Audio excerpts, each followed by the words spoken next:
Olá a todos os terapeutas ocupacionais e fisioterapeutas. Eu sou Jacques Esmeraldo, estou presidente do CRAFIT 6 e nós estamos mais uma vez aqui no Papo CRAFIT 6.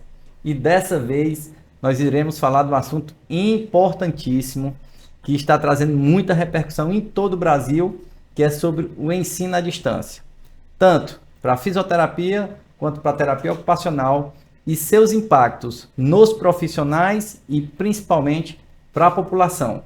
Que tipo de impacto a gente vai ter aí? Positivo ou negativo?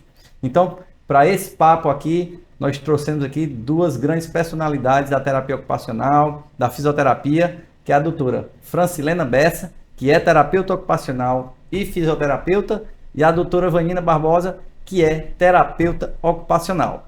E com elas, nós vamos conversar e ver aí todo esse assunto da educação, não só à distância, mas o contexto educacional dentro da fisioterapia e terapia ocupacional e, obviamente, que a gente pode se estender um pouco para a área de saúde.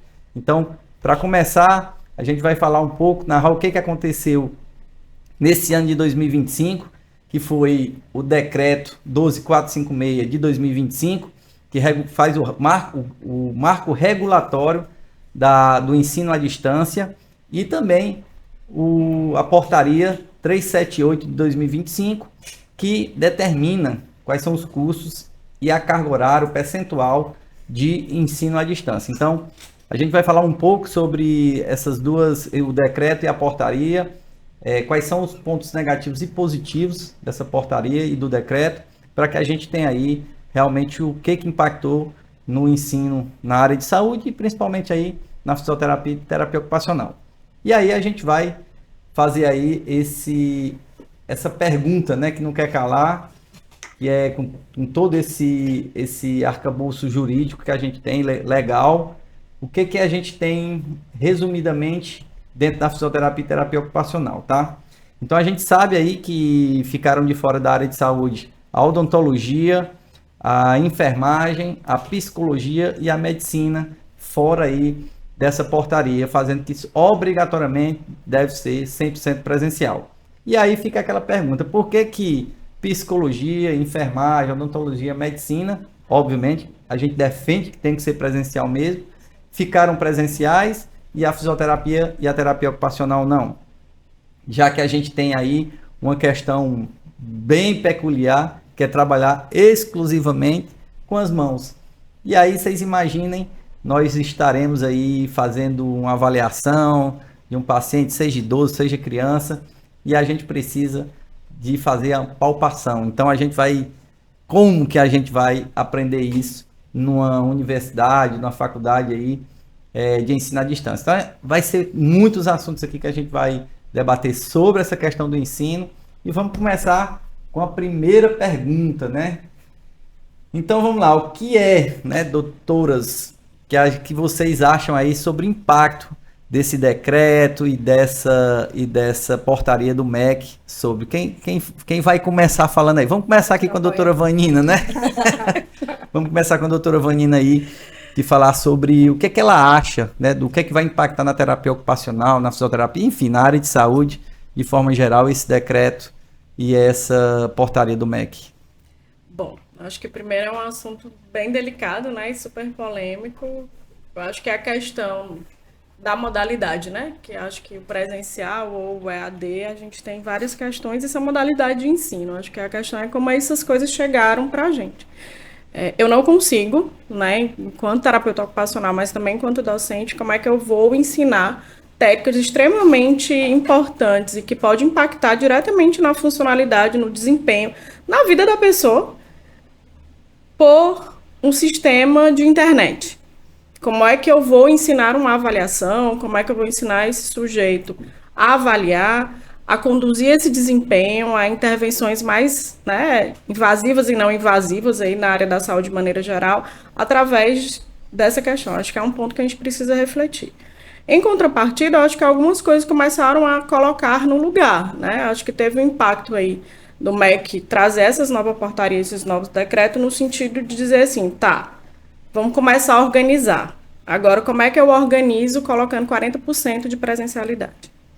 Então, como é que esses 40% vai garantir um curso da área da saúde, como também terapia ocupacional, aprender suas abordagens e suas técnicas, que são diretamente de vincular com o sujeito, de construção de vínculo, de construção de prática, de negociação, né, das nossas abordagens, com 40%.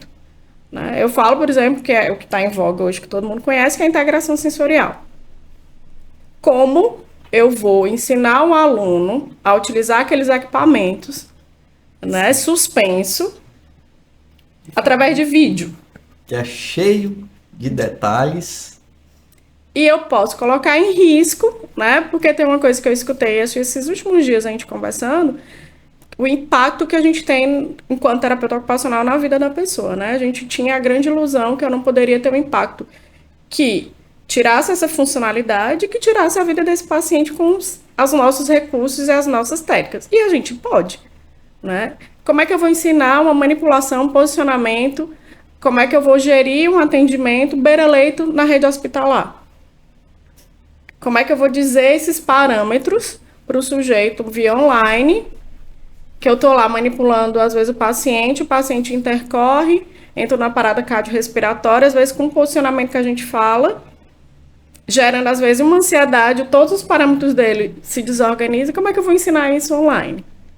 Né? Então, a gente está falando de vida, a gente está falando de pessoas, a gente está falando de funcionalidade, de manter essa pessoa no seu cotidiano. E como é que eu faço isso dentro de um equipamento virtual? Porque 40%,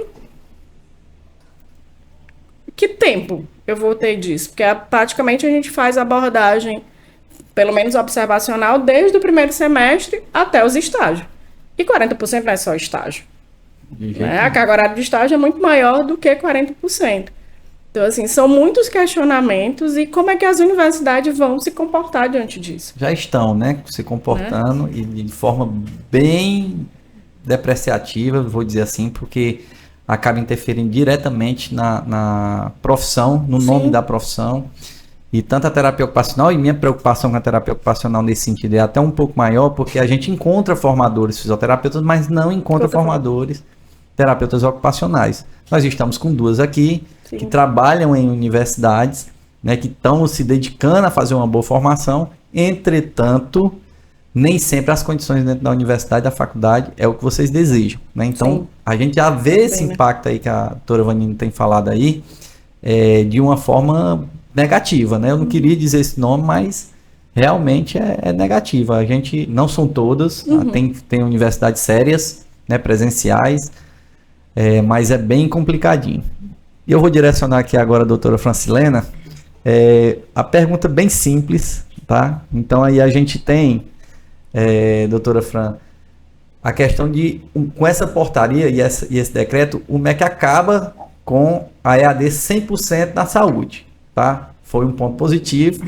Entretanto, é uma casca de banana bem grande, porque eleva aí a gente, como a doutora Vanina falou aí, de 20% que a gente era antes, que poderia ser online, e nós estamos indo aí para 60% online. Né?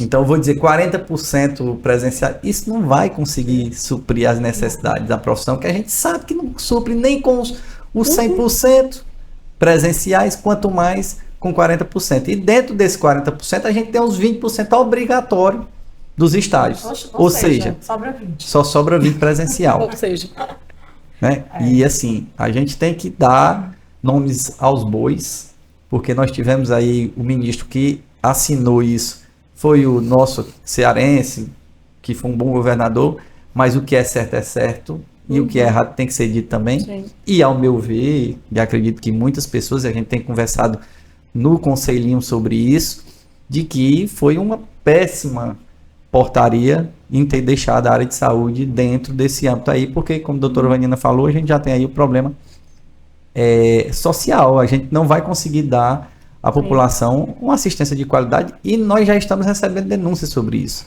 Ou seja, os conselhos vão estar cheios de denúncias por erros. Então, eticamente, a portaria já veio errada. E aí eu queria saber, pela sua experiência dentro de universidade, que também está como diretora secretária do conselho, qual é a sua opinião sobre essa portaria e o decreto? O MEC foi muito infeliz, né?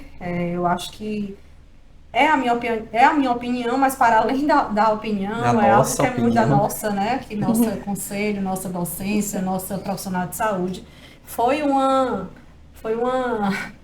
eu diria, se a gente estivesse no meio da moda, que foi uma gafe, né? Mas assim, foi um absurdo, né? O MEC ter aprovado essa portaria, deixando. E eu queria saber, agora é uma pergunta, né? Eu queria saber o que é que fez o nosso ministro da Educação separar dentro da área da saúde categorias profissionais. Por que a enfermagem sim, a físio não? Por que a medicina sim, a TO não? Então, qual foi o ponto de corte? O que foi que fez ele escolher? Esses aqui não podem, esses aqui podem. A primeira pergunta que eu nunca tive resposta. E nem vai ter, porque não existe um relatório que deixa eu encontrar com ele no voo para Brasília, que aí é o jeito de eu perguntar, porque custa nada. Assim, não custa nada. E educado eu sei que ele é. A gente precisa de resposta. Né? Então, isso é muito grave, né? Porque vai desencadear profissional, assim, um monte de coisa, né? Mas dentre as coisas principais, e que eu acho que o Conselho se preocupa muito, a gente tem uma missão muito importante de proteger a sociedade do mal profissional. E aí, esse 60% online, esse 40% de presencialidade, que a gente já entendeu aqui, que restam 20% e olhe lá, primeiro eles precisam ser cumpridos, né? E a gente sabe que não é. E mesmo que seja cumprido, né, nas universidades mais sérias e que são cumpridos o que é exigido minimamente, mesmo assim ainda é insuficiente. Aí o que é que vai desencadear? Uma péssima, não é uma má formação não, isso é a gente querendo ser legal, né? É uma péssima formação e aí vai desembocar lá onde o conselho tem que fiscalizar, que é o quê?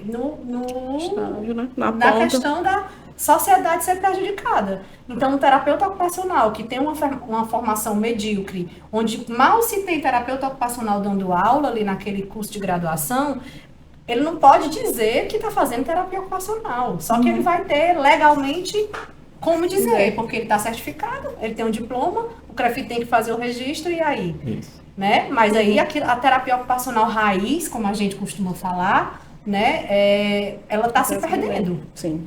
Primeiro porque terapia ocupacional não é integração sensorial, as pessoas precisam entender, não é técnica, não é método, não é abordagem, né? É uma graduação, enfim. Então, estou falando aqui, eu sou físico e sou TO, mas é porque esse assunto para a TO, eu acho que ele está gritando, né? Ele está ainda pior.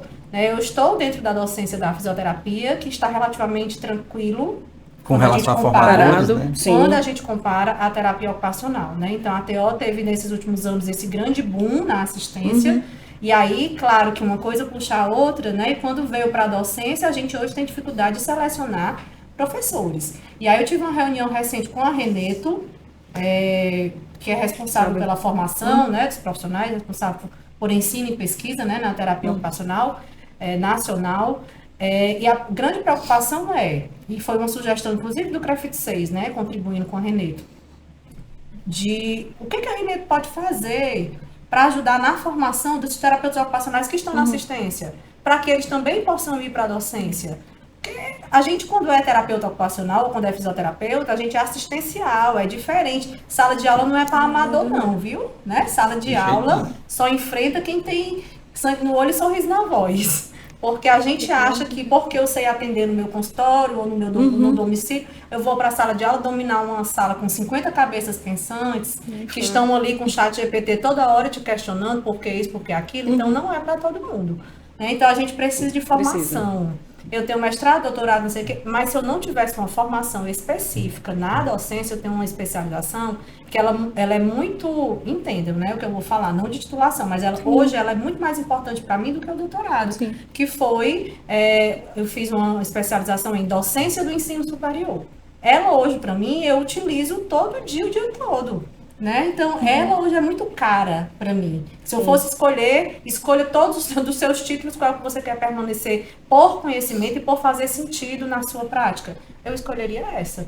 Então, a Reneto provavelmente vai vir aí com algumas contribuições para a terapia ocupacional nesse sentido, de ajudar na formação dos terapeutas ocupacionais que estão na assistência. Outro problema, quer saber, presidente? Pode dizer quem está aqui para discutir. Tem um bocado. Né? Outro problema. O problema é que a gente já tem bastante. Né? Nós, terapeutas ocupacionais, estamos muito bem obrigados na assistência. De dinheiro, eu tô falando, né? De dinheiro. remuneração. Hoje é uma das profissões que mais... Não temos o que reclamar. Não temos, porque a oferta, a lei da demanda, né, da procura, da oferta e da procura, ela está aí posta. Nós somos menos de 1.000 terapeutas ocupacionais no estado do Ceará. Nós somos 13 mil fisioterapeutas, então... Aí a gente sem comparação.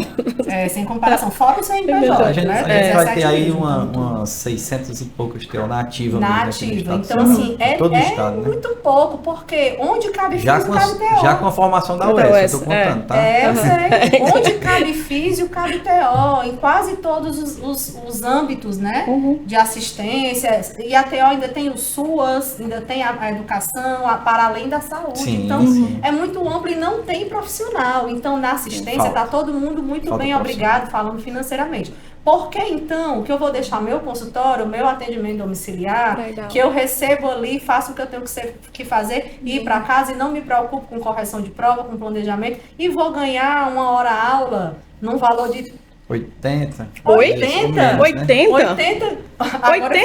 80 já. Onde eu quero ir daí? Deixa eu voltar. 30, 35. 5, 40, 54 para doutor. Com doutorado. Então, assim, cadê a valorização do ensino? Então, assim, se eu fosse só terapeuta ocupacional, eu não estaria na docência. Eu estaria na assistência, ponto. Eu estou na docência como fisioterapeuta há 13 anos. Né? Então, quem é antigo tinha uma valorização maior. Então, tem o plano de cargos e carreiras vale em algumas universidades. Sim, universidades federais e estaduais. Sim, tem algumas privadas. Eu estou em uma privada que o plano, para quem é antigo, mais de 10 anos, o plano ainda compensa. Né? Mas hoje, para quem vai entrar, não mais compensa. Então a doutora Fran tocou em 3 pontos aí bem importantes aí, que eu vou até pedir aqui para a Vanina comentar. Ainda bem que ela ficou só nos 3. Ainda bem que ela parou aí, ela disse assim, quer saber mais uma coisa, vem 3 dentro dessa coisa. Ainda bem que você fez o corte importante. Mas, a gente teve aí, Fran, o primeiro comentário seu foi com relação à questão de... Tudo bem, o MEC fez uma grande besteira com relação à portaria. Entretanto, nem os 40% está sendo cumprido. Exato. Porque quantas denúncias a gente já fez no Ministério Público Federal? Quantas denúncias a gente já fez no MEC? Sim. Quantas denúncias a gente já fez no Conselho Federal e nós nunca tivemos uma resposta? E o que a gente escuta das faculdades, das instituições de ensino superior, as privadas, que a gente já teve algumas situações que precisamos ir lá. O Conselho não tem nenhuma prerrogativa sobre as IES privadas. Exato. Isso. Então, só custa a gente... acaba sobrando a denúncia ao Ministério Público. Que é o que a gente tem conseguido fazer, mas a gente não tem retorno. Exato, a gente não tem sequer retorno da denúncia. Então, acho que a gente tem que fazer uma campanha muito pesada com relação a isso aí. Eu acho que cabe isso e a gente tem que olhar isso com um pouco mais de seriedade. O segundo ponto que você tocou aí é com relação ao acesso da população a se formar, ter uma graduação, certo? Mas vamos lá. Por que é? E aí é outra pergunta que nós vamos fazer quando você encontrar o Camilo Santana, né? Vai anotando. Qual foi o parâmetro que ele utilizou? Porque, vamos lá, eu coloco um curso de terapia ocupacional para ser liberado para as universidades particulares, certo? EAD. E na pública eu não tenho nenhuma EAD. Eu não tenho nenhuma EAD na universidade pública. Não é? E tem umas prerrogativas, né? Assim, hoje as públicas, elas têm o que eles chamam de institutos, né? Às vezes tem a especialização, mestrado, doutorado, que é ok, né? Mas as prerrogativas da presencialidade, eu acho que ela ainda quiseram modificar, se não é que tem alguma portaria, mas eu lembro que na época que eu já fui... do presidente Temer, e quando a gente teve, né, uma pandemia e tudo, a gente conseguiu e quiseram pegar a pandemia, né, meio como bode expiatório para as públicas de permanecer essa questão remota, né, que não era nem EAD ou online, a gente chamava de remota, né? A alegação do MEC era de que a classe, né, por exemplo, no interior do estado, que não tem condições de ir para a capital e tal, para fazer o curso, teria acesso aí a partir do ensino à distância. Ou que seja, hoje a gente tem as UABs, né? Que é as Universidades Abertas do Brasil, que é ligada às universidades públicas, que são os polos UAB. Que cai nessa... tem Redenção, tem Itapoca, Baturité, tem vários UABs, né? Aí que a gente fala. O Pelo menos a fala foi Sim. essa, de que ia ofertar mais à população mais pobre o curso de graduação pelo valor mais em conta que aí conseguiriam pagar. Mas assim, a interiorização do ensino, ela está posta faz tempo, né? Acho que no segundo governo Lula, Que ele colocou as IFCs, priorizou né, os institutos a interiorização do federais. ensino, e tem faculdade de fisioterapia e terapia ocupacional no interior do estado. Pois é, no Rio. mas como uma política de governo, não era mais interessante ele abrir uma universidade do que fazer EAD num cara que está lá em São Paulo dando aula e um estudando aqui de Itarema, por exemplo. Tá? Então, Mas assim, isso é muito eu acho vago com relação a isso, porque se coloca em xeque a fala de que vai ter acesso da população Eu de acho forma que- geral na formação superior. Tem uma coisa na fala, assim, eu acho que o acesso, eu acho que a discussão não é o acesso, que todo mundo tem direito ao acesso à educação. Isso está posto na Constituição e o Estado tem que garantir isso. Ponto. Isso é lei, né? A nossa lei máxima. O problema é como isso tem sido feito, né? A questão não é eu dar direito a você que está lá no interior do interior, que hoje você tem acesso à internet, né, aos grandes distritos e tudo. Mas é como isso tem sido posto. Né? Acho que a grande discussão é como é que eu faço a garantia de educação de ensino superior nos lugares mais inóspitos da vida, principalmente sem afetar. quebrar ou afetar o que está sendo preconizado enquanto educação de nível superior. E aí, quando a Fran traz as problemáticas da TO, que são problemáticas reais, né? Por quê? Que ainda tem uma outra questão aí, que é, os cursos estão abrindo com os planos político-pedagógicos voltados para o atendimento à infância. Então, antigamente, né, assim, acho que a Reneto já teve essa problemática, a gente teve uma problemática com a instituição X aí no Brasil, que estava voltado o projeto político-pedagógico inteiro para a infância e para a pessoa com deficiência, porque vinham de uma instituição que acolhia pessoas com deficiência, então a prática, as teorias todas que iam vir para isso. Que isso também é grave, né? Porque eu vou nichando a formação para algo que o mercado quer. Ok, todas as nossas provisões, Nicho legalizado. ela vem para a gente suprir uma demanda. E qual é a nossa demanda hoje? É o atendimento de terapeutas ocupacionais que a gente não tem. Ok. Agora, é só a criança que precisa do terapeuta ocupacional? É só a pessoa com deficiência que precisa do terapeuta ocupacional? Hoje, a saúde mental, a gente quase não tem mais terapeutas ocupacionais. A rede de saúde mental. A pessoa idosa também não tem. Hoje tem um campo que é o campo judiciário, de pareceres e relatórios jurídicos, né? Para curatela, para tutela, para várias outras questões. A gente também não tem. Então, nichar a terapia ocupacional só para um lugar, e aí isso é complicado. E o outro ponto é que a gente não tem formadores. Né? A gente não tem. Nossa profissão de saúde, assim, que eu acho que é só a enfermagem, que tem dentro do seu quadro curricular, dos seus projetos político-pedagógicos, a educação também, a formação de novos docentes, né? Que inclusive ela tem um estágio docente. Que em 1800 e me esqueci, quando eu inventei de ser professora, eu recebi aluno, né, professora e pesquisadora, alunos em Natal, quando eu morava, alunos da enfermagem para me acompanhar em sala de aula para aprender, vou falar o nome bem novinho, né, da minha New Generation, um métier, que não existe mais nem isso, né, como é que se tornava docente. Nós da saúde não temos as outras profissões além da enfermagem. Nós somos graduados, bacharéis, para ir para assistência, né? Vira mestre, doutor. E aí vai, e virar mestre, doutor, não quer garantir sala de aula. E era o que eu estava pensando aqui. A gente Né? vai ter aí um monte de terapeutas ocupacionais e fisioterapeutas com diploma na mão, mas sem saber o que faz. Porque didática é uma coisa, titulação é outra, Aí né? mas foi os anos que mais formou gente, beleza. Beleza. Qualidade. Zero. Né? Tanto que eu escuto hoje a piada que eu sou quase a onipresença da TO na educação, né? Porque eu estou em E agora- todos os lugares. E agora eu assim. vou puxar aqui para um assunto, né? Porque qual é a preocupação também? Beleza, ofertou, a gente não E queria agora? que ofertasse, mas ofertou. E agora? Né? E agora, o que é que a gente vai fazer? Porque a gente tem feito os capacitas tanto na terapia ocupacional quanto na fisioterapia, porque viu que essas formações estão muito precarizadas e a gente precisaria tirar o pessoal lá de baixo para tentar pelo menos no mediano, porque estava muito, muito ruim essa formação. E aí a gente fez esses capacitas aí no muito estado bom. do Ceará inteiro, né, interior, capital. E a gente tem tido uma boa adesão, principalmente no estudantes. interior, os estudantes têm se interessado, porque eles sentem essa necessidade. A gente já teve municípios aqui que a universidade abriu o EAD e todos acabaram migrando para uma presencial, tá? Então fechou o curso EAD. Então eu achei que esse movimento fosse ser um pouco maior, mas se restringiu a alguns poucos municípios aqui no estado do Ceará. Mas foi algo positivo, né? Já é um Porque avanço, os próprios né? alunos identificaram isso. E aí a gente vai para uma questão. Tá, mas agora eu estou fazendo EAD, terapia ocupacional e fisioterapia. O que que eu preciso saber? E o que que eu tenho que cobrar da universidade? Eu acho que isso é importante que a gente também leve ao espectador, o internauta aí, para que ele, como estudante de terapia ocupacional e fisioterapia em EAD, ele precisa, rapaz, eu tenho que cobrar isso. Então eu acho que a gente tem alguns pontos, mas eu vou dizer aqui o que eu me lembro. Professores, se é terapia ocupacional, tem que ser um terapeuta ocupacional, não pode ser um fisioterapeuta, não pode ser um pedagogo, não pode ser um advogado, um biólogo.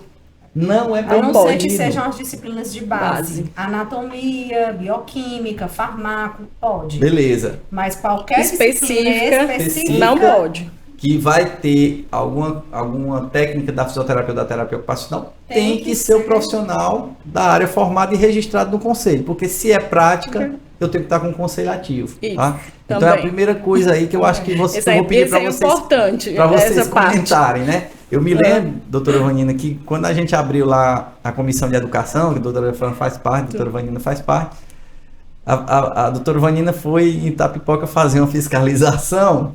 E aí eu disse, tá, que eu puxei aqui, a faculdade tá aqui. Aí teve um endereço lá que ela já disse assim, ó, depois esse endereço aqui é no meio do mato, não existe não. E realmente não existia. Então assim, como é que eu tô lá no sistema do MEC cadastrado com unidade, no município, com endereço tudo, e eu sequer existo? É um matagal no lugar. Então isso foi denunciado ao MEC há, sei lá, já tem uns 3 anos. Já, né? que a gente fez um dossiê. Ministério Público. É sobre isso, né? E tem faculdade de AD aqui no Brasil, ofertando cursos aqui no Brasil, mas a sede é bem aqui no Japão. Bem, assim, vizinho. Entendeu? Então, assim, você não tem como ir. Não, vou ali presencial, só ver se eu pegar meu. Bairro ali, não tem como. Então, assim, são cada aberrações que a gente está vendo que não é possível que o MEC feche os olhos para isso. Não é possível, não dá para admitir. E a outra questão também da carga horária. A gente sabe que hoje são 4.000 horas, mínimo para FIS-TO. E tem faculdade aí com 3.600 horas. Tá? Eu não vi menos, mas eu sei que 3.600 tem. E está lá no site, registrado. Denúncia no Ministério Público e não dá em nada. Porque o grande problema é que o curso os terapeutas ocupacionais, eu acho que tem uma movimentação aí, né? Eu acho que a Fran, quando ela trouxe, que, por exemplo, a gente não é método, não é técnica nem abordagem, quando a gente impacta essa carga horária, a gente deixa de ser profissional de nível superior e a gente passa a ser técnico. Né? Então a gente tem, não que o técnico não tenha o seu valor, não tenha a sua representatividade, mas sempre existiu, né? E aí também tem agora que o MEC colocou a história do tecnólogo, né? Que aí a gente tem que diferenciar o que é o tecnólogo do técnico, ainda tem esse meio termo aí, né? Não vou nem entrar nesse mérito não, pula essa parte.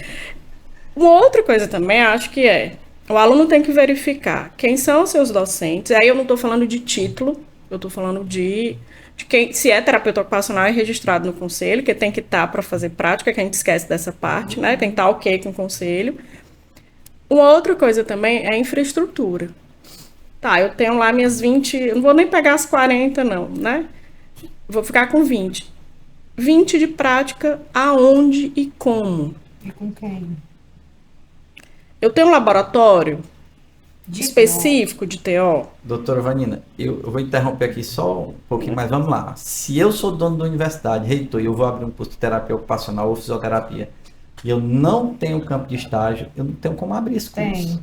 Tem. Não, entendo. Legalmente eu consigo Sim, botar com certeza. as turmas fisiologia, anatomia, e vai até chegar vai nas práticas. rodando até que chegar um semestre antes, bota os professores tudo mas tem muitas universidades que estão em municípios que não tem nenhum TO no município. Exato. Não existe o serviço de terapia ocupacional, não existe. Isso. Da fisioterapia, como a gente já falou aqui, tudo bem, a gente encontra.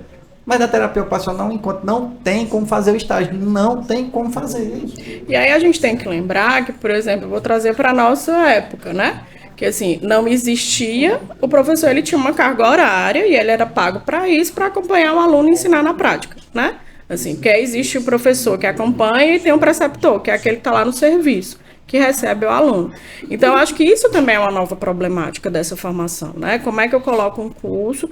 E outra, gente, lembrar que o perfil do nosso aluno não é da minha geração nem da geração da Fran. Que a gente teve o privilégio, aí eu falo que o privilégio de, às vezes, uma boa parte de nós, vou dizer todo mundo, mas que a gente era estudante profissional. A gente estudava de manhã e de tarde, né? Com muita peleja, né? Curso integral, né? Curso era integral, não é que a gente era rico na época, não, a gente pelejava mesmo, né? Assim, Fazia existia, fiéis, qualquer fazia coisa, qualquer mas dava negócio, mas certo. estava lá. Só que hoje o perfil do aluno é diferente. É um perfil adulto, que TO e físio é a segunda graduação, Que eles né? trabalham. Eles trabalham, Até eles que têm o curso é à filho, noite. o curso é noturno, Na maioria. na grande maioria é noturno. Como é que eu garanto as práticas? Aonde eu Só garanto essas consegue garantir práticas? se tá lá. Né? Olha lá. Então, assim, como é que eu garanto? Aí eu tenho que ter, o professor tem que sair no corre dele para ir para um dia de sábado, que não é período letivo para a grande maioria dos cursos, para poder colocar um de prático ou acompanhar o aluno. Porque ainda tem esse detalhe, eu estou garantindo lá a carga horária nos meus 20%. Eu ainda estou nos 20%, eu não fui para mais ninguém, não. Mas como é que eu garanto esses 20% se os cursos são noturnos? Se a galera trabalha de manhã e de tarde, como é que eu faço uma prática com esse aluno? Inclusive o professor sendo responsável por essa prática. Que o professor também trabalha em outro lugar. Ele não é DE como nas universidades públicas, né? Eu acho que o Beck Assim. também pegou nessa questão, que eu acho que ele não vislumbrou isso, né? Exatamente. Então vamos lá, eu entrei na universidade lá fazendo terapia ocupacional, EAD, fiz o primeiro semestre anatomia, e fui Tá tudo progredindo. certo. Chegou no semestre dos estágios, a universidade vai e vira para mim e diz assim, após o teu estágio agora é lá em Sobral, o campo que a gente conseguiu. Não há proibição. Não. Ela pode colocar. Pode. Quem tem que se virar para aí é o aluno. Assim como o horário, né? Eu tenho uma experiência em loco, né? Do que eu vivencio ainda só no curso de físico, mas também tem essa problemática. Eu tenho 50 alunos noturno e tenho 22 na manhã, no mesmo semestre de físico. Então, a maioria realmente é à noite. Só que quando chega no período de estágio, não existe estágio à noite. E tem no contrato, tem dizendo. Eles assinam, é porque não leem, né? Sim. Mas eles assinam dizendo que a partir do 6º semestre, do sétimo, dos Eles estágios, vão ter sétimo, que- oitavo, nono e décimo, eles vão ter que negociar com seus patrões, sair do emprego, mas eles vão ter que fazer o estágio. Pra poder Por isso formar. que dos 50 Universidade se séria formam, faz isso, mas dos nem todas. 50 se Tem formam, que- mesmo assim, dos 50 se formam 30. Isso. Porque não consegue negociar com os patrões, não pode deixar de trabalhar. Por né? que tem que pagar a Tá. universidade? E aí você imagina, Fran, universidade, você está dizendo universidade séria que avisa no contrato, mas tem universidade que não avisa Que no não avisa, contrato. ele vai saber só no Manda pra outra estágio. cidade É. e se vire. E outra coisa, o MEC não pensou nisso também. Se quer aumentar a oferta de cursos universitários, né, graduação, vai ofertar pessoas mais pobres, então quem foi que nunca viu uma propaganda? R$ 99 a mensalidade. Beleza, eu começo com R$ 99. Mas Tá? E ele sobe, mas não Mas eu termina. termino com 1.500. Ou seja, eu não vou ter como. Aí você já está falando, Aí a é população até já foi direito lesada. Verdade, é isso. Nesse Você sentido, mesmo avisada, a população já foi lesada. Sim. Sim. Só que no valor ela não é avisada, não. Porque Agora- vai definindo semestre a semestre. Então, quando chega um valor que fica impagável, ele não vai ter mais como se formar e perdeu tudo para trás. Então, a gente tem. Rapaz, eu não Eles- consigo vislumbrar nenhum benefício, sinceramente. Agora, assim, chamando o problema pra gente, né? Pra gente que eu falo, crefito, Um gestão. conselho. É o próximo ponto aqui da pauta. Pois É vamos só voltar problemas que a gente tem. É assim, eu tinha uma fala muito rebelde. Rindo de nervoso. Eu tinha uma fala muito de revolta, né? Quando eu ia, inclusive, nas reuniões de COFITO, que sempre que a terapia ocupacional tinha fala, né? Na atual gestão do COFITO, a gente tem melhorado muito o lugar Acesso, da terapia sim. ocupacional, né? De igualdade, assim, com a fisioterapia, como deveria ter sido sempre, não foi, mas agora é. E aí, sempre as questões eram voltadas para o ensino, para o ED, né? E aí, a minha fala sempre era de muita revolta, né? Assim, o Jacques chegou a presenciar. E aí, o não ao EAD. A gente era uma campanha, a gente se posicionou diversas vezes no Instagram, até que eu ouvi do presidente do COFITO, né, o doutor Sandroval, uma fala mansa, mais incisiva, do jeito que ele sabe ser, quando ele, né, precisa ser, e que fixou e fez a diferença na minha fala atual, dentro de sala de aula, junto ao conselho, nas redes sociais e tal. Qual foi a fala? Tá posto. O MEC Já está lá. Então, se a gente não tem como ir contra o MEC. Agora, a gente precisa chamar esse aluno do CREFITO Jovem, por exemplo, né, dentro dos projetos que a gente consegue trabalhar junto às universidades públicas e privadas, EAD ou não, chamar para perto e dizer, olha, o CREFITO é o órgão que está do lado de vocês, né? Então, assim, o que é que você precisa cobrar? Depois que a gente começou a fazer isso, o que é que você tem direito? Você está pagando. Que seja 99, que seja 1.599, não interessa. Você está pagando, o código do consumidor você já pode acionar se você se sentir lesado, para além de outras coisas. Então, o que você precisa cobrar? A carga horária X, os professores Y, e não pode ser assim, tem que ser assado. Então, a gente tem que catequizar. Exato. Então, é orientar, é educar, quando a gente for fiscalizar, a gente vai ter... Então, assim, esse aluno, ele chega para a gente cru. Ele não sabe o que é que ele tem direito. Então, é a obrigação do CREFITO SEI, é a obrigação dos CREFITOS. Falando aqui do nosso Ceará, né? É a obrigação da gente chegar junto desse aluno. Muitas vezes a gente vai fazer as ações em faculdade, não sei o quê, e o povo acha, o CREFITO está só fazendo mais uma palestra. Não, ali a gente está falando para 50 pessoas, 50 vidas, 50 pagantes de uma universidade que não está entregando. E dentro da universidade, a gente tem que ser algoz da universidade. Eu acho que é assim. E é porque eles têm esse direito. Eu acho que na tua fala tem uma coisa que é extremamente importante. Eu acho que eu não sei se isso é para todo mundo ou é uma questão geral. A gente não tem educação, e eu vou trazer uma palavrinha aqui meio polêmica nos últimos tempos, né? Só para não perder o hábito de quem eu sou, né? A gente não tem educação política. Eu não estou falando política partidária, política ideológica, política nada. Política enquanto sujeito. A gente é um ser político, gente. A gente tem direitos e deveres. Ponto.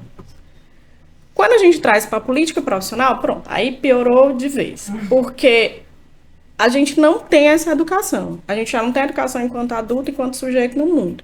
Quando a gente fala de política profissional, a gente ainda tem menos ainda. Porque a gente tem a disciplina de ética, né? Que às vezes vai com Deus. E no terceiro semestre, o aluno não sabe nem quem é ele na fila do pão, não sabe, né? Ele quer saber do fazer. E ele quer saber do fazer, né? Eles entram na faculdade querendo botar a mão na massa. Só que eles esquecem que eles são um sujeito ético. Eles têm que começar a aprender o que é ética, o que é política profissional. E quem conduz esses processos, inclusive quando ele se formar lá na ponta, é o conselho, é a Abrato, é o sindicato, é as associações ou os sindicatos. E que eles acham chatíssimo quando a gente fala sobre essas coisas. Ah, mas não sei o que, dá muito trabalho, tarará, tarará. Só que quem assume esses lugares é que recebe esses BO. A gente está falando de um conselho. As demandas da sociedade, inclusive do aluno, ele acha que o conselho não pode chegar até nele. Pode, quando ele chega no estágio. Quando ele faz estágio extra curricular. Inclusive essa semana a gente teve fiscalização na universidade aqui de um curso de fisioterapia e terapia ocupacional. Então, sim, eu digo para eles, eu digo vocês já chegam com a carteirinha vermelha quando vocês se formam, porque sim, vocês podem ser autuados como exercício profissional da profissão quando estão fazendo estágio. Seja ele obrigatório, né, que está dentro das diretrizes ou não. Então, acho que essa questão do CREFITO Jovem, eu particularmente gosto muito dos alunos, né, assim, eu gosto de estar com eles. Tem hora que eles tinham o resto do juízo que eu tenho bem pouquinho, mas eu creio que é essa galera, inclusive, para estar nesses lugares, de assumir esses lugares, que a gente não vai ficar de eterno. Precisa. Porque eles falam assim, as mesmas figurinhas. Mas não tem ninguém que queira assumir as figurinhas mesmo ser repetidas, as figurinhas repetidas que estão dando conta do recado, né? Ela preenche álbum e mantém os álbuns. E mantém uns álbuns aí das coisas que a gente precisa. Então, acho que a sacada do CREFITO 6, na criação do CREFITO Jovem, eu creio que aí é um lugar que a gente vai trazer o aluno independente da modalidade de ensino que ele está, e fazer essa catequese e essa educação política profissional, inclusive de posicionamento dentro das universidades. Porque é eles que podem falar dentro das universidades, não é a gente, teoricamente, né? É um ensino fora do científico. Exatamente. Não deixa de ser importante. É um exercício de cidadania profissional. Eu digo muito nas minhas falas, e vocês me conhecem já de algumas datas aí, que o profissional, ele é da assistência, mas ele também é um educador. Porque ele educa aquela pessoa que está sendo cuidada e também precisa ser educado. Né? Eticamente está lá no nossos códigos de ética. A gente tem responsabilidade. E o aluno também tem que aprender a ter responsabilidade ética. Teoricamente já é para Né? Já é para chegar já sabendo, né? Tanto que Mas esses aí dias eu perguntei, eu digo, gente, quem já leu aqui dos meus alunos? Que é Vocês tão vão para o pequenininho, estágio 4 no próximo páginas. semestre. Quem já leu o código de ética? 4 páginas. Ou melhor, quem sabe que existe. A resolução do estágio, né? Eu fui antes, eu digo, quem sabe que tem um código de ética, né? Porque foi uma pergunta anterior, né? Não, a gente sabe, não sei o quê. Quem leu? Aí você tá querendo O demais. importante aí, e Eu sempre quero, né? doutora Fran pode até comentar um pouco, como foi dito aqui, a gente precisa esclarecer muita coisa para o próprio estudante de EAD, que ele não sabe qual é o direito dele. Então, tem direito, você tem direito, a universidade tem obrigações e você tem que cobrar essas obrigações para que você tenha uma formação mínima, tá?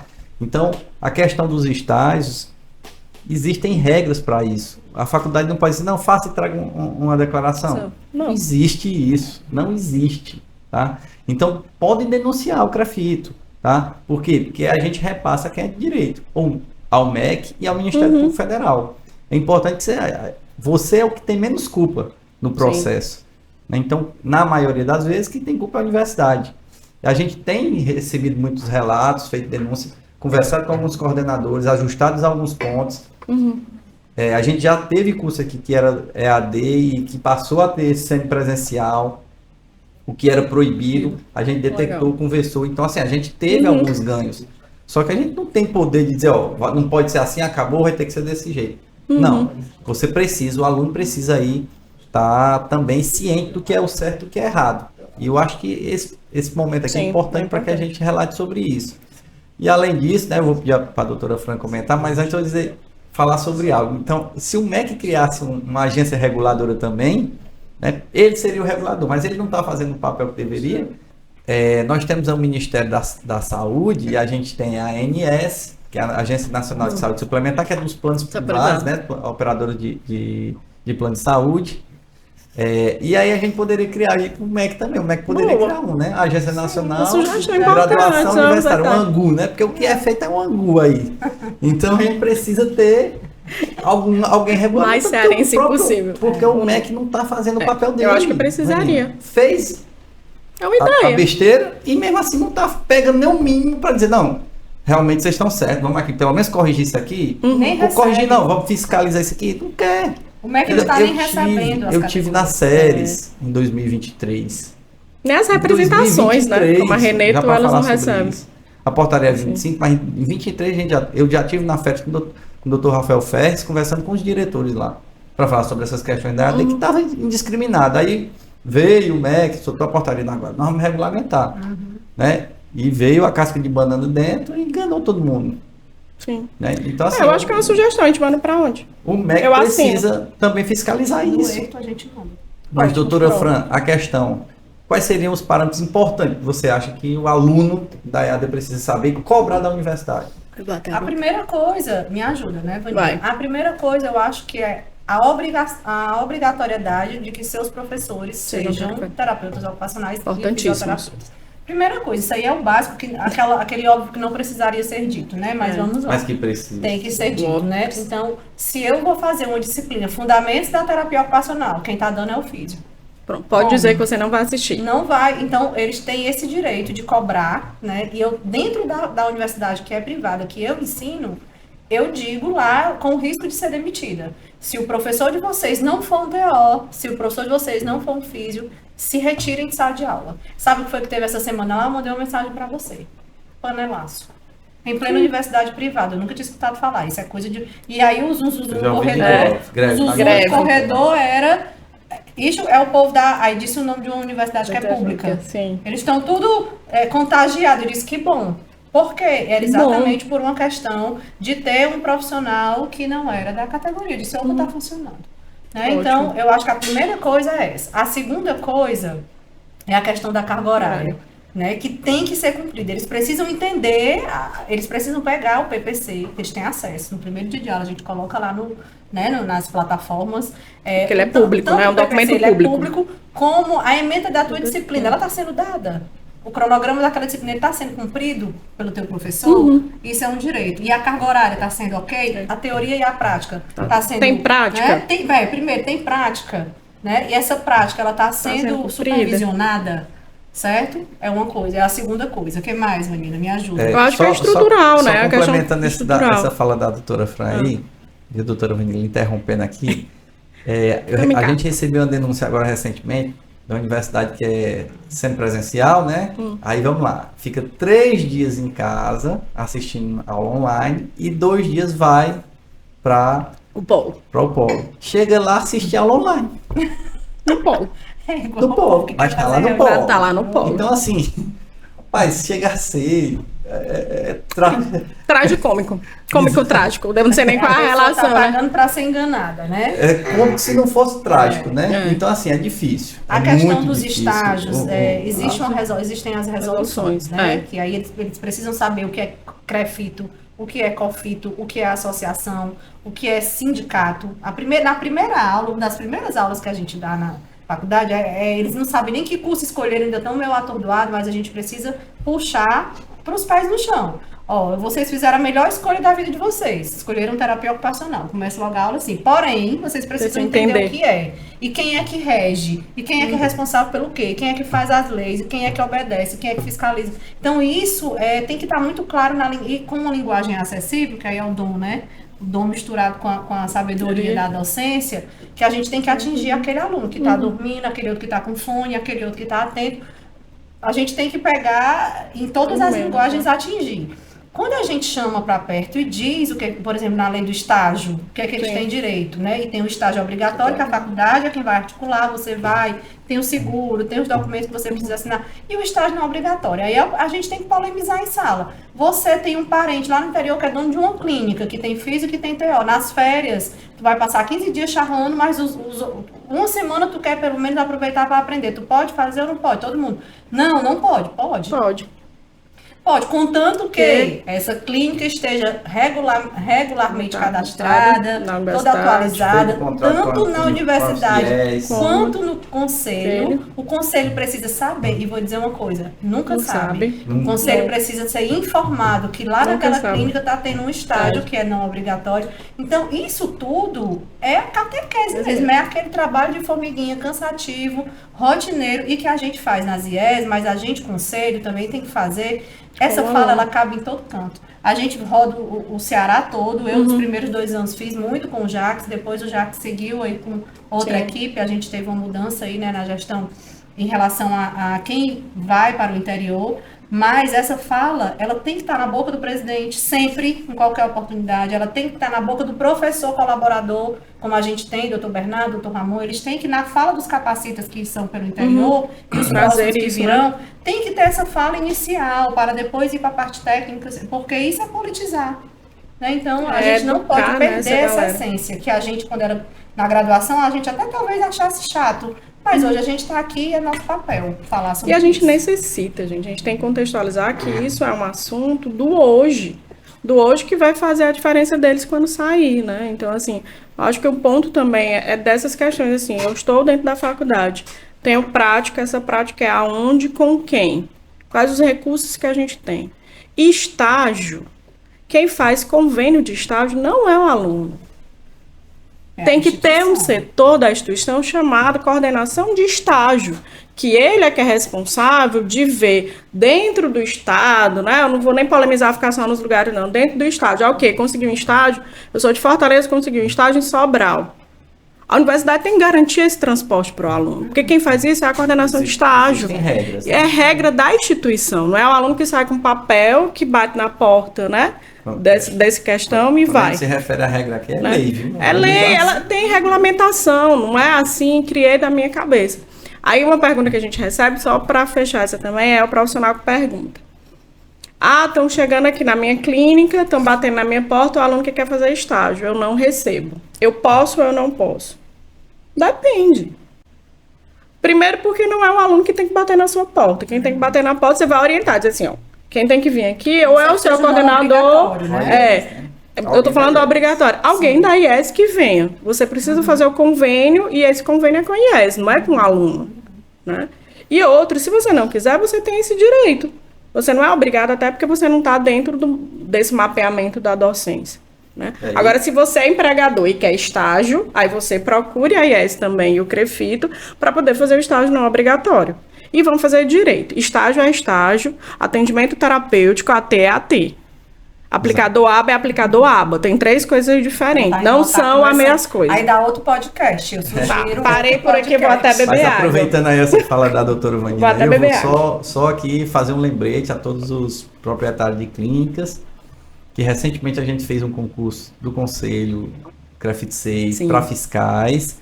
Nós já chamamos 4 colocados, então eles já estão espalhados aí no interior do estado. A gente, né, pretende ampliar mais ainda essa numeração. Por quê? Porque também quando o conselho está ausente nessa fiscalização, a gente tem prejuízo para as 2 profissões. Então a gente vai deixar isso bem redondinho, nem se preocupem. E tomem cuidado, andem na linha, porque acabou a era aí de não fazer as coisas como tem que ser. Né? Então, a fisioterapia já sofreu muito, a terapia ocupacional tem sofrido muito, e a gente precisa dar um ponto final nisso, tá? E a gente vai continuar lutando, obviamente, aí pelo fim da EAD. Mas você que é aluno, que faz a EAD, não se preocupe, se estiver tudo dentro da legalidade, seu registro no conselho está garantido, tá? Agora, cobrem também da universidade de vocês uma formação mínima, que é o que já existe na lei, para que eles tenham a obrigação de fazer isso. Não tem essa formação mínima, entre em contato com a gente, que a gente vai pegar essa denúncia e levar para frente, tá? E a última pergunta aqui para a gente encerrar, tá? O que é que vocês vislumbram aí futuramente sobre esse ensino à distância? O que é que vocês acham que deveria acontecer? E deixar um recado aí, como eu dei aqui agora, para os alunos da EAD, né? Polemizando ou não polemizando? Sendo honesta, vamos ser honestos. Fique à vontade. Eu gostaria muito que não existisse o ensino EAD, porque como a Vanina começou a fala dela, a primeira pergunta foi direcionada para ela, e ela falou exatamente o que eu falaria, né, de forma muito honesta, né, assim, a gente, é muito esquisito, a gente que foi formado no presencial, Jacques, é muito esquisito entender como é que a gente vai tratar de vidas, né, eu vou tratar do amor da vida de alguém, né? Assim, quando eu trato, eu só trabalho com bebês, a Vanina trabalha com tudo, né, no hospital, mas assim, com menos adulto, bebê. com idoso, menos bebê. Então, eu tô tratando o amor da vida de alguém, a Vanina tá tratando o amor da vida de alguém com outra idade. Então, a gente tá tratando de vidas. Como é que eu vou aprender a fazer a leitura do ser humano, do jeito que eu tô olhando para ti, eu tô te lendo online, né? Então, a Vanina começou a fala dela no Papo CREFIT 6, que eu acho que foi uma das melhores estratégias que a gente teve na nossa gestão, viu, doutor Jacques? Esse podcast, ele é, assim, muito bem-vindo, né? Eu acho muito... Eu sou fã desse projeto, né, do Papo CREFIT 6. Mas voltando, como é que eu vou aprender a fazer a leitura de uma pessoa, a fazer uma anamnese bem feita, uma entrevista, a fazer um planejamento terapêutico, a fazer uma avaliação física, que a gente trabalha com palpação, com dor, tem dor, não tem, tem edema, o edema é antigo, inchaço, né? Ele é antigo, ele é novo, ele é cacife, nunca. Como é que eu vou aprender a fazer isso à distância? Fran, só em 2 segundos. Como é que eu identifico uma pessoa quando está viva ou está morta, deitada no chão? Sentindo a palpação. Sinais vitais, né? Sinais Como é que eu vou vitais. aprender os parâmetros básicos, né, de uma disciplina de semiologia à distância? Esse é o maior engancho que eu acredito, né? Então eu sou contra. Eu, por mim, não existiria. Porém, a gente vive num país que existe lei e que a gente tem que obedecer. Então, já que o MEC colocou, está posto e tem que... Então, a gente precisa cobrar, como você disse, estou sendo até redundante, né? A gente precisa cobrar o mínimo que tem a ser oferecido, né? Que está sendo oferecido. Acho que é... E aí, doutora Vanina? Eu já tive vários... sei lá, já passei por várias emoções e várias questões aí, né, com a EAD, semipresencial, não presencial, enfim. O ideal, no mundo ideal, seria não existir, né? Porém, a gente está no mundo real. Eu creio que, assim, esse podcast, eu acho que é informativo. É a gente continuar na informação e na aproximação, né? De aproximar dos alunos, aproximar das IES, né? Por mais que a gente tenha os nossos pensamentos individuais, mas aí a gente está falando do pensamento coletivo enquanto entidade de classe. Quanto mais a gente se aproxima, quanto mais a gente educa, quanto mais a gente consegue trazer para perto, eu creio que a gente vai conseguir mudar essas realidades. Eu creio que ele veio para ficar e eu creio que ele não vai ser modificado por um bom tempo. É o que está posto.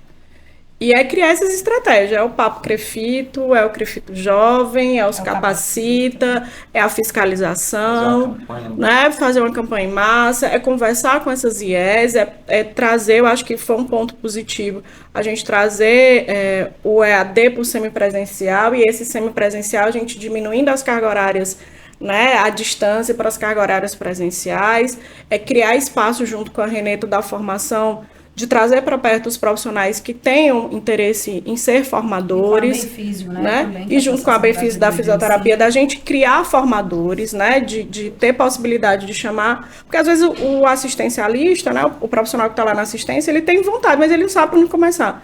Eu creio que essas são as nossas estratégias. Eu não vislumbro mais, eu não vejo mais as campanhas, né? Acho que eu não conheço o presidente do COFITO, mas vai conhecer. Tenho sensação de que é isso mesmo e tá posto.